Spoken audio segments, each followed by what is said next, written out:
دنیا کی وہ عظیم تحریکیں جنہوں نے انسانی تاریخ پر گہرے نقوش چھوڑے ہیں، ان میں سے ایک اہم ترین علی گڑھ تحریک ہے۔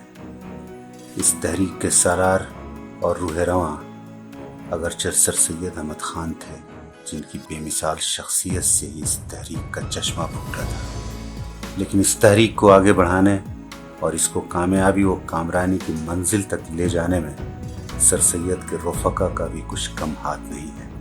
سر سید کی یہ تحریک بھی ان کے رفقا کے ذکر کے بغیر ادھوری اور نامکمل ہے، یا یوں کہا جائے کہ سر سید کا خواب شاید ان رفقا کے بغیر اس طرح شرمندہ تعبیر نہ ہو پاتا جس طرح سر سید نے چاہا تھا۔ اسے خدا کی نعمت ہی سمجھیے کہ سر سید کو ایسے رفقا اور علی گڑھ تحریک کو ایسے کارکنان نصیب ہو گئے جنہوں نے اس تحریک کو کامیاب بنانے میں اپنی تمام تر صلاحیتیں صرف کر دیں۔ اکبر کے دربار میں اگر 9 رتن تھے تو علی گڑھ تحریک کے یہ وہ رتن ہیں جنہیں رفقائے سر سید کہا جاتا ہے۔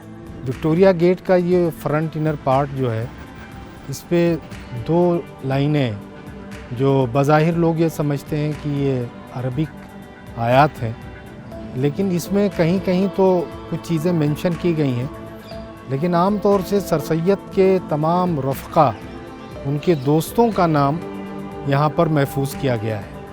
اس سے اندازہ لگایا جا سکتا ہے کہ سر سید نے اپنے چاہنے والوں کو اور اس ادارے کی تعمیر میں جن لوگوں کا بہت اہم کردار رہا ہے، اس میں خصوصیت کے ساتھ مولوی سمیع اللہ خان، زین العابدین صاحب، ان کے ناموں کو یہاں پر محفوظ کیا گیا ہے۔ ان رفقا میں سر فہرست نواب محسن الملک کا نام ہے۔ محسن الملک کو سر سید کا دست راست کہا جاتا ہے۔ انہوں نے قدم قدم پر سر سید کا ساتھ دیا اور اپنی تحریروں اور تقریروں کے ذریعے سر سید کے افکار و خیالات کو وسعت دی اور مقبول خاص و عام بنائے۔ آپ 9 دسمبر 1837 عیسوی میں اٹاوہ میں پیدا ہوئے۔ نواب محسن الملک ایک بہترین مقالہ نگار، قانون کی اچھی سمجھ رکھنے والے اور ماہر سیاست تھے۔ سر سید خود بھی ان سے متاثر رہتے تھے اور ان کے اچھے مشوروں کی تعریف کرتے تھے۔ کچھ قلمکاروں نے انہیں سر سید کا محب اور محبوب بتایا ہے۔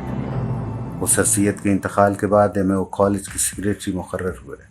انہوں نے کالج کی ترقی اور ہندوستانی مسلمانوں کی خستہ حالی کو دور کرنے کے لیے ہر ممکن کوشش کی۔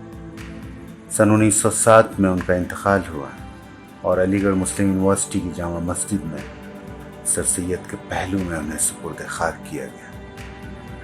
رفقائے سر سید میں نواب وقار الملک کا نام بھی بہت اہمیت کا حامل ہے۔ وقار الملک کا اصل نام مشتاق حسین تھا اور ان کی پیدائش ضلع میرٹھ میں ہوئی تھی۔ جوان عمری میں جب علی گڑھ منتقل ہوئے تو یہیں ان کی ملاقات سر سید سے ہوئی، اور ملاقات کے بعد جب انہوں نے سر سید کی فکر کا مشاہدہ کیا اور قوم کے لیے ان کی کوششوں کو دیکھا تو وہ سر سید کی فکر کے قائل ہو گئے۔ انہوں نے علی گڑھ تحریک کو زندہ رکھنے اور اسے کامیاب کرنے میں ہر طرح تعاون کیا۔ وہ سائنٹیفک سوسائٹی کے ایک اہم رکن رہے۔ مدرسۃ العلوم اور ایم کالج کے قیام کے لیے انہوں نے جگہ جگہ گھوم کر چندہ اکٹھا کیا۔ کالج کے قیام کے بعد وہ بورڈنگ ہاؤس کے منتظم بنے اور کالج کی ترقی میں اہم کردار ادا کیا۔ محسن الملک کے انتقال کے بعد وہ کالج کے اعزازی سیکریٹری منتخب ہوئے۔ سن 1912 میں سخت بیمار ہو جانے کی وجہ سے امروہہ چلے گئے اور سن 1917 میں اس دنیا کو الوداع کہا۔ سر سید کے رفقا میں ایک اور اہم نام ڈپٹی نذیر احمد کا ہے۔ وہ اگرچہ سر سید کے حلقہ احباب میں بعد میں آئے، لیکن جلد ہی علی گڑھ تحریک کے زبردست حامی بن گئے۔ انہوں نے اپنی تقریروں اور خطبات سے قوم کی اصلاح کا فریضہ انجام دیا۔ انہوں نے زبان و بیان کے ساتھ اپنی تحریروں کے ذریعے بھی عوام کو علی گڑھ تحریک کی طرف راغب کیا اور جدید تعلیم کے حصول پر لوگوں کو آمادہ کرنے کی کوشش کی۔ 1912 عیسوی میں اس دنیا کو خیر باد کہا۔ سر سید کے رفقا کے ذکر میں الطاف حسین حالی کا نام بھی سنہرے الفاظ میں لکھے جانے کے قابل ہے۔ حالی پہلی ملاقات ہی میں سر سید کی فکر سے متاثر اور ان کے دل دادا ہو گئے تھے۔ سر سید کی ملاقات نے ان کی سوچ اور شاعری دونوں کو بہت حد تک تبدیل کر دیا۔ حالی غزل کے شاعر تھے، لیکن علی گڑھ تحریک سے وابستہ ہو کر انہوں نے غزل کے روایتی انداز کو چھوڑ کر اصلاحی اور انقلابی انداز اختیار کر لیا۔ حالی کی مشہور کتابوں میں حیات سعدی، مقدمہ شعر و شاعری، یادگار غالب، سر سید احمد خان کی سوانح حیات حیات جاوید اور دیوان حالی وغیرہ خاص طور پر قابل ذکر ہیں۔ حالی نے 1914 عیسوی میں انتقال فرمایا۔ رفقائے سر سید اور علی گڑھ تحریک کے نمایاں افراد میں علامہ شبلی نعمانی بھی شامل ہیں۔ شبلی ایک مایہ ناز عالم، زبردست ادیب، عمدہ شاعر اور بہترین سوانح نگار تھے۔ آپ ضلع اعظم گڑھ میں پیدا ہوئے۔ وہ بڑی صلاحیتوں کے مالک تھے، لیکن ان صلاحیتوں کا اظہار حقیقت میں سر سید کی صحبت اور علی گڑھ کے علمی ماحول میں آ کر ہی ہوا۔ وہ ایک استاد کی حیثیت سے علی گڑھ میں داخل ہوئے اور ایک لمبے وقت تک کالج کے طلباء کو اپنے علم سے مستفیض کیا۔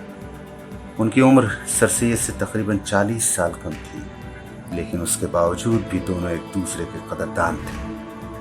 علامہ شبلی کا انتقال سن 1914 میں ہوا اور انہیں ان کے قائم کردہ ادارے دارالمصنفین میں دفن کیا گیا۔ سر سید کے رفقا میں ایک اہم نام ایسا بھی ہے جس کے نام اور قربانیوں سے لوگ پوری طرح واقف نہ ہو سکے۔ وہ نام ہے سید زین العابدین کا۔ سید زین العابدین سن 1832 میں جونپور کے قصبہ مچھلی شہر میں پیدا ہوئے اور غازی پور سے سب جج کے عہدے سے ریٹائر ہوئے۔ سید زین العابدین نے اپنا سب کچھ سر سید اور علی گڑھ تحریک کے لیے قربان کر دیا۔ غازی پور میں سائنٹیفک سوسائٹی کے قیام میں ایک اہم رول ادا کیا۔ انہوں نے نہ صرف علی گڑھ اور سر سید کو چاہا، بلکہ ان کی تحریک اور مشن کو آگے بڑھانے کے لیے وہ کارہائے نمایاں انجام دیے جن کی مثال مشکل سے ہی مل سکتی ہے۔ سن 1905 میں زین العابدین کی وفات ہوئی اور جس طرح وہ زندگی میں سر سید کے ساتھ تھے، اپنی وفات کے بعد بھی انہی کے پہلو میں دفن ہوئے۔ زین العابدین صاحب سر سید کے بہت ہی قریبی دوست تھے اور سر سید کا یہ معمول تھا کہ وہ اپنے ان قریبی دوست کے ہاں معمول کے مطابق روز ناشتہ کرتے تھے۔ سر سید کا جب انتقال ہوا، سر سید کے انتقال کے 10 سال بعد زین العابدین صاحب کا انتقال ہوا۔ دوستی اس قدر مضبوط تھی کہ زین العابدین صاحب سر سید کے انتقال کے بعد بھی جامع مسجد میں فجر کی نماز ادا کرتے تھے اور سر سید کی قبر کے پاس بیٹھ کر کے ناشتہ کرتے تھے۔ تقریباً 10 سال کا یہ معمول رہا۔ پھر لوگوں نے دیکھا کہ کسی فجر کی نماز میں زین العابدین صاحب موجود نہیں ہیں۔ پتہ کیا گیا تو پتہ چلا کہ وہ انتقال کر گئے۔ تو اس طرح سے دوستی کا حق ادا کیا زین العابدین صاحب نے۔ ان کے علاوہ مولوی سمیع اللہ خان، مولوی ذکاء اللہ، مولوی چراغ علی اور راجہ جے کشن داس بھی سر سید کے ان رفقا میں شامل ہیں جنہوں نے علی گڑھ تحریک اور سر سید کے عظیم مشن کو پورا کرنے کے لیے کیا کچھ نہ کیا۔ یہ کہنا غلط نہ ہوگا کہ حقیقت میں ان رفقائے سر سید کی لادوال کوششیں، کشادہ قلبی اور حوصلہ مندی کا نام ہی علی گڑھ تحریک ہے۔